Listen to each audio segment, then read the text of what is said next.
ഇന്ന് രാവിലെ 9 മണിയോടുകൂടിയാണ് തൊടുപുഴയ്ക്ക് സമീപം കലൂര് എന്ന് പറയുന്ന പ്രദേശത്ത് വെച്ച് തെരുവുനായയുടെ ആക്രമണം ഉണ്ടാകുന്നത്.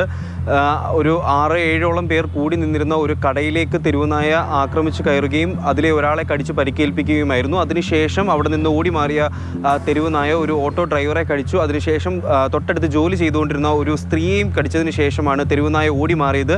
ഈ രാവിലെ ഒരു 9 മണി സമയത്താണ് ഈ ഒരു ആക്രമണം ഉണ്ടാകുന്നത്. ഈ കലൂർ എന്ന് പറയുന്ന പ്രദേശത്ത് സമീപത്ത് തന്നെ സ്കൂളുണ്ട്. ഈ സ്കൂളിലേക്ക് കുട്ടികളൊക്കെ തന്നെ വരുന്ന സമയമായിരുന്നു. അതുകൊണ്ട് തന്നെ പെട്ടെന്നൊരു പരിഭ്രാന്തി അവിടെ പടർന്നു പിടിച്ചു. പക്ഷേ ഈ തെരുവുനായ ആദ്യത്തെ ആക്രമണം ഉണ്ടായപ്പോൾ തന്നെ അവിടുത്തെ പ്രദേശവാസികൾ ഈ സ്കൂളിലേക്ക് വിവരം അറിയിക്കുകയും സ്കൂൾ അധികൃതർ വേണ്ട നടപടി സ്വീകരിക്കുകയും ചെയ്തിരുന്നു. കുട്ടികളെ പുറത്തേക്ക് വിടാതെയും ഒക്കെ തന്നെ വേണ്ട നടപടി ചെയ്തിരുന്നു. ഈ നായനെ ഇതുവരെ കണ്ടെത്താൻ സാധിച്ചിട്ടില്ല, അല്ലെങ്കിൽ ഈ നായ ഇവിടെ നിന്ന് ഓടി മാറിയിരിക്കുകയാണ്. അപ്പോൾ ഈ പ്രദേശത്ത് നിരന്തരമായിട്ട് തെരുവുനായയുടെ ആക്രമണം ഉണ്ട് എന്ന രീതിയിൽ പ്രദേശവാസികളിൽ നിന്നും പരാതികൾ പതിവായിട്ട് ഉയരുന്നുണ്ടായിരുന്നു. ഭീകരാവസ്ഥയാണ്. എന്താ സംഭവിക്കുന്നത് നമുക്ക് പറയാൻ പറ്റില്ല.